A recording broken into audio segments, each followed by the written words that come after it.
நம்ம வாழ்க்கையில் பல பிரச்சனைகள் இருக்குது. செய்வனை செஞ்சு வச்சுருக்காங்க. நான் எவ்வளோ முயற்சி பண்ணுறது நடக்க மாட்டேங்குது. நான் அடுத்து என்ன பண்ணேன்னு சரியாக தெரிய மாட்டேங்குது.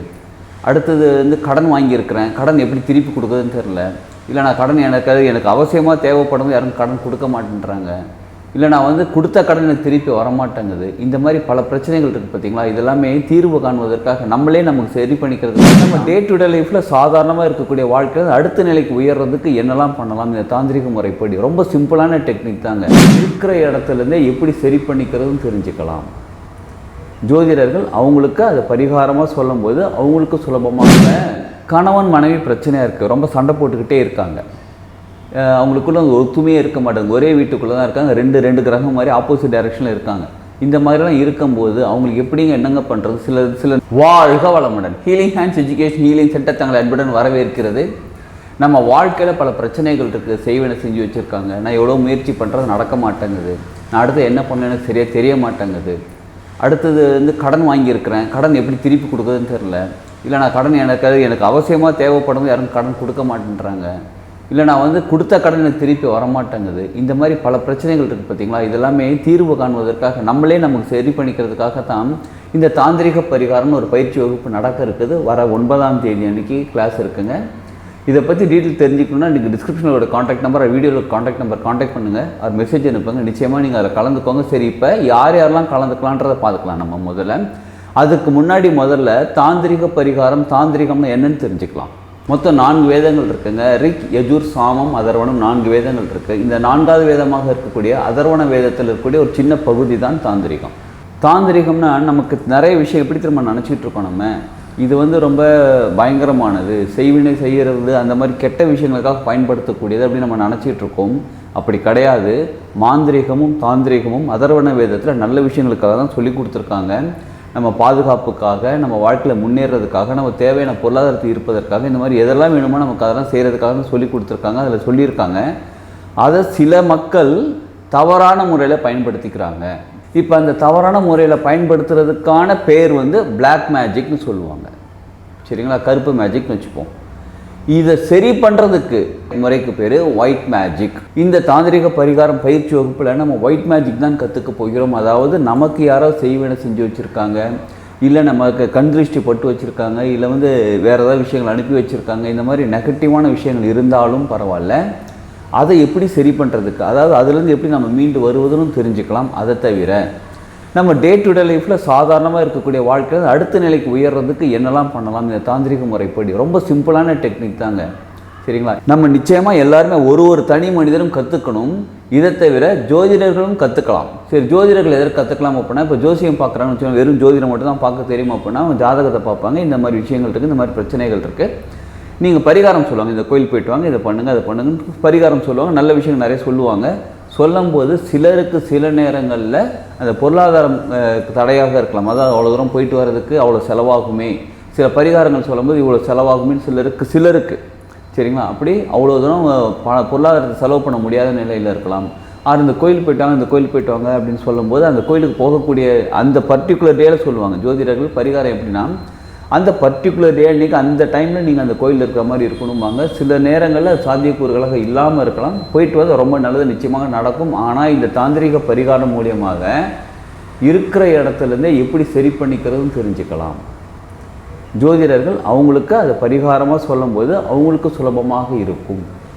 அப்போ சாதாரணமாக நமக்கு எனக்கு ஜோதிடம்லாம் தெரியாதுங்க, நான் ஜோதிடரும் கிடையாது, இப்போ நான் எதற்கு படிக்கணும் அப்படின்னா, உங்களுக்குள்ளே இருக்கக்கூடிய பிரச்சனை என்னென்னு முதல்ல உங்களுக்கு தெரியும். எப்போ இந்த தாந்திரிகம் பரிகாரம் படிக்கும்போது மட்டும் இல்லை, சாதாரணமாக நம்ம என்ன பிரச்சனைன்னு தெரியும். இதுக்கு பிரச்சனைக்கு தீர்வு சரியாக தெரியல அப்படின்னும் போது தாந்திரிக பரிகாரம் நிச்சயமாக உங்களுக்கு ஒரு நல்ல விஷயங்களை சொல்லி கொடுத்து அந்த பிரச்சனையிலேருந்து உங்களை வெளியில் கொண்டு வரக்கூடிய விஷயமாக இருக்கும். இந்த தாந்திரிக பரிகாரத்தில் என்னென்ன விஷயங்கள் வச்சு நம்ம கற்றுக்க போகிறோம் அப்படின்னா, எண்கள் வச்சு நம்ம கற்றுக்க போகிறோம். ஒரு சில எண்கள், அப்புறம் ஒரு சில குறியீடுகள், ஒரு சில எழுத்துக்கள், ஒரு சில மந்திர வார்த்தைகள், ஒரு சில சம்பிரதாயங்கள். இப்போ சம்பிரதாயம் அப்படின்னா நம்ம ரொம்ப பெரிய பெரிய விஷயமெல்லாம் எடுத்துக்க வேண்டாங்க. ஒரு சின்ன எக்ஸாம்பிள் சொல்கிறேன் நான். ரொம்ப நாளாக உடம்பு சரியில்லை, ரொம்ப படுத்த படுக்கையாக இருக்காங்க, ரொம்ப உடம்பு சரியில்லாதவங்களும் இருக்காங்க, ரொம்ப வருஷமாக ட்ரீட்மெண்ட் எடுத்துக்கிறாங்க, ரொம்ப முடியாத நிலையில் இருக்கிறவங்களுக்கு என்ன ட்ரீட்மெண்ட் கொடுத்தாலும் சரியாக மாட்டேங்குது அப்படின்னும் போது தாந்திரிக பரிகாரத்தில் ஒரு அருமையான பரிகாரம் என்ன தெரியுங்களா? வெள்ளிக்கிழமை இல்லைனா ஞாயிற்றுக்கிழமை அன்றைக்கி ராகு காலத்தில் யாருக்கு ரொம்ப உடம்பு சரியில்லாமல் இருக்காங்களோ அவங்களோட ட்ரெஸ்ஸை எடுத்துக்கொண்டு போய் ஊருக்கு ஒதுக்குப்புறமாக இருக்கிற இடத்துல போய் எரிச்சிடணும். எப்போ? ராகு காலத்தில் தான் எரிக்கணும். இது ரொம்ப சிம்பிளான பரிகாரமாக தானே இருக்குது. இந்த செய்யும்போது என்ன ஆகும் அப்படின்னா, இவங்களுக்கு உடம்பு சரியாகிறதுக்கான சரியான மருத்துவ முறை சரியாகிறதுக்கான சூழ்நிலைகள் உருவாக ஆரம்பிக்கும். உணவு முறை மாற ஆரம்பிக்கும். சூழ்நிலைகள் மாற ஆரம்பிக்கும். சில நேரங்களில் வேறு ஊருக்கு போய் அந்த ஊரில் அங்கே இருக்கக்கூடிய மருத்துவ முறை கூட எடுத்துக்கிறதுக்கான வசதிகளும் இவங்களுக்கு கிடைக்கும். அந்த வாய்ப்புகளும் இவங்களுக்கு கிடைக்க ஆரம்பிக்கும். நம்ம என்ன நினச்சிட்டு இருப்போம்னா, பரிகாரம் செஞ்சால் எல்லாமே கம்ப்ளீட்டாக அப்படியே சரியாயிடுமான்னு கேட்டால், அதற்கான என்ன நடந்தால் அவங்களுக்கு அது சரியாகுமோ அதற்கான வாய்ப்புகள் கிடைக்கும். சிலருக்கு சில பரிகாரங்கள் செய்யும்போது அந்த பரிகாரம் மூலியமாகவே சரியாக ஆரம்பிக்கும். அதான் உடம்பு சரியில்லாத மட்டும் இல்லைங்க, நான் சொல்கிறது எல்லா விஷயத்தையும் சேர்த்து தான் சொல்கிறேன். அப்போ இந்த பரிகாரம் ரொம்ப சுலபமாக தானே இருக்குது.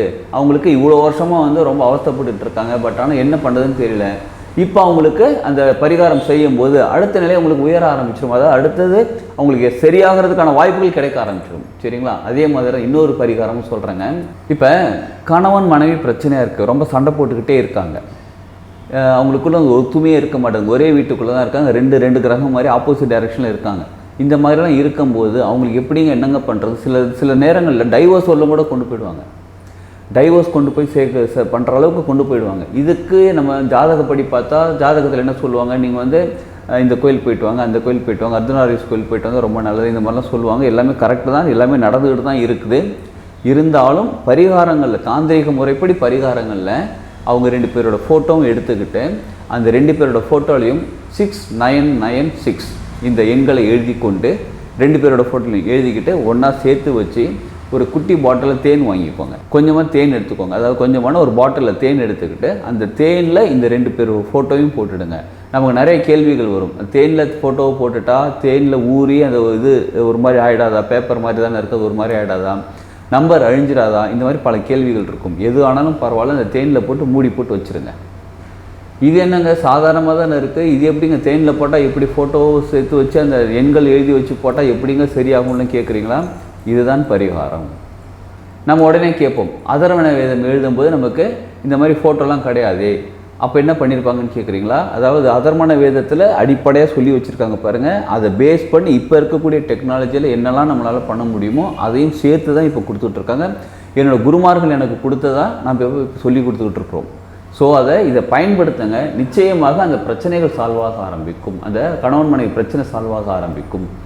இந்த மாதிரி பலவிதமான பரிகாரங்கள் இருக்குது. நம்ம குறியீடுகள் மூலியமாக சரி பண்ண முடியும். அந்த குறியீடுகள் இப்போ ஒரு விஷயம் உதாரணத்துக்கு பொருளாதாரத்தை சம்பாதிக்கிறது ஒரு குறியீடு இருக்குது, பொருளாதாரம் ஈர்ப்பதற்கு ஒரு குறியீடு இருக்குது. சரிங்களா? அந்த குறியீடை நம்ம பயன்படுத்தும் போது நமக்கு இப்போ ஒரு உதாரணத்துக்கு ஒரு 50,000 சம்பளம் வாங்குறாங்க, ஒரு 70,000 சம்பளம் வரணும், உயர்வு வரணும்னு சொல்லும்போது அந்த குறியீடை பயன்படுத்துகிறாங்க, சம்பளம் வருது. இதே அதுக்கப்புறமும் பயன்படுத்தி நம்ம இன்னமும் கூட அதிகப்படுத்தலாம் நம்ம வருமானத்தை.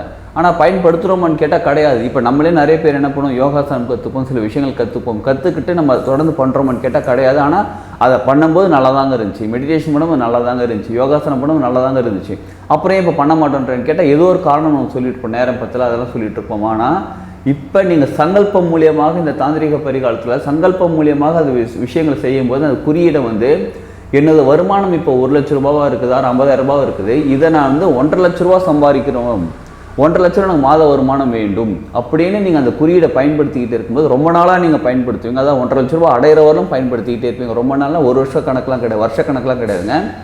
ஒரு 6 மாதம் நீங்களே ஒரு டார்கெட் வச்சுப்பீங்க, எனக்கு இத்தனை நாளுக்குள்ளே எனக்கு வருமானம் வேணும் அப்படின்னு நீங்கள் சொல்லும் போதே முதல்ல நல்லா கவனிச்சுக்கோங்க. முழு நம்பிக்கையோடு அந்த குறியீடை பயன்படுத்தும் போது நிச்சயமாக உங்களுக்கு அந்த பொருளாதார உயர்வு கிடைக்கும். அது எப்படிங்க, நான் ஒரு கவர்மெண்ட் ஆஃபீஸில் ஒர்க் பண்ணேன், ப்ரைவேட் ஆஃபீஸில் ஒர்க் பண்ண ஒரு சின்ன பிஸ்னஸ் பண்ணிகிட்ருக்கேன், இப்போதைக்கு எனக்கு வருமானம் 50,000 ரூபாய் தானே இருக்குது, எப்படிங்க எனக்கு 1.5 லட்ச ரூபா வரும்னு கேட்டால் நீங்களே உங்களை சந்தேகப்பட்டுக்கிறீங்கன்னு அர்த்தம். எப்போ நீங்களே உங்களை சந்தேகப்பட்டு எனக்கு வருமானம் வராது நீங்கள் நினைக்கிறீங்களோ அது எப்படி வரும்? நீங்களே ஈர்க்க மாட்டேன்றீங்க. நீங்கள் எதை இருக்கிறீங்க, என்னால் வர முடியாது, செய்ய முடியாதுன்றதை இருக்கிறீங்க. நீங்கள் முழு நம்பிக்கையோடு இது செய்யும்போது நிச்சயமாக அதை ஈர்க்க ஆரம்பிப்போம். நமக்கு அதுக்கான வழிகள் கிடைத்த வழியில் நம்ம செயல்முறைகளை செய்யும்போது நிச்சயமாக நமக்கு பொருளாதாரம் சேர ஆரம்பிக்கும். இது பொருளாதாரத்துக்கு மட்டும் இல்லைங்க, பாதுகாப்புக்கு, இந்த மாதிரி பல விஷயங்கள் நிறைந்து தான் இந்த தாந்திரிக பரிகார பயிற்சி வகுப்பு. இதை பற்றி இன்னும் டீட்டெயில் நீங்கள் தெரிஞ்சுக்கணும், இதில் நீங்கள் கலந்துக்கணும் விருப்பம் இருக்கிறவங்க இந்த கான்டாக்ட் நம்பர் கான்டாக்ட் பண்ணுங்கள்.